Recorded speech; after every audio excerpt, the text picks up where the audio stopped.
On the anxiety-driven pursuit of cultural purity, Somi Dachama writes, from the anger against a Fab India add to the ban on cutting cake at Kodava weddings, it is shrinking our social and cultural spaces. Much has been said about culture not being stagnant, that it is an evolving concept. I have been teaching, reading and writing on culture for nearly 2 decades, but I have never been certain as to how one should understand and explain culture. Indeed, what is culture? Deliberations on culture by a whole range of scholars seem literally worthless right now. Everywhere culture is the most used and abused concept, a realm into which no liberal thought seems to have access. Everyone is clear as to what their culture is and what the culture of the other is. This clarity comes across as so disturbing and violent that it unsettles all academic nuances of thinking about culture.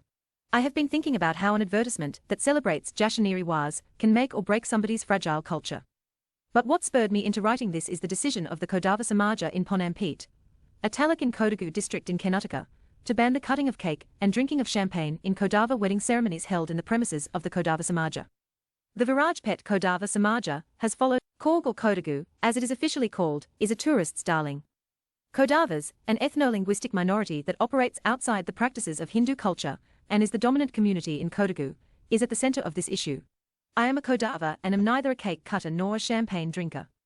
But can our culture be pure once we filter out cake cutting and champagne drinking? How much can we filter? Until when can we keep filtering and trying to return to a pure culture? Until the not-so-distant past of Kodava practices that revolved around hunting-gathering? Or, should we return to the recent past, where the economy and culture was based on a semi-feudal paddy economy that most Kodavas have given up on because it is extremely challenging?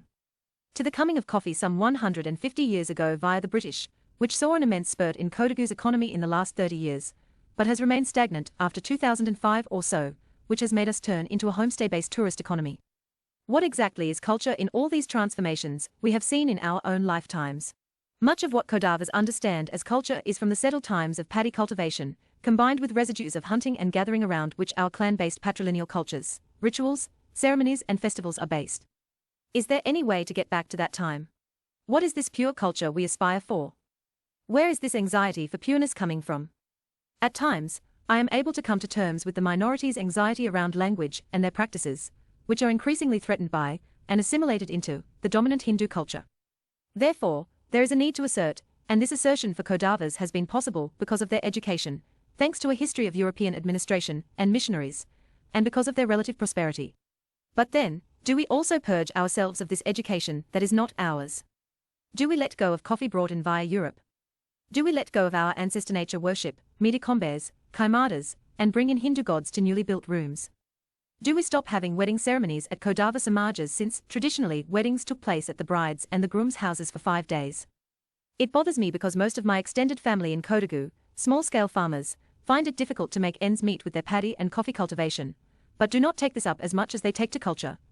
A fact even more true for the out-of-Kodagu, city-based families. Much has been said about culture not being stagnant, that it is an evolving concept. Of course, but evolution is not filtering out. Evolution is working towards harmony and some semblance of equality. If Kodavas have been well educated, reasonable with their assertion of identity, and relatively peaceful thus far, it is time we realized that it is because of our openness to change, and not because we harped on purity, a gift that a caste-based society has bestowed on us. There is also another problem that seems unresolvable to me. All these aspects of culture are of the extraordinary, not of the everyday. Borrowing this term from the late social scientist MSS Pondion, what is ordinary, what is day-to-day, seems beyond our comprehension of culture. Can culture be restricted to occasional celebrations, festivities, or is our everyday part of our cultures? What is ours on a day-to-day basis, and what is not? Once the wedding ceremony, where the cake has not been cut and the champagne not served, is done, can we go back home and bake cakes and say cheers and revel in our cultures?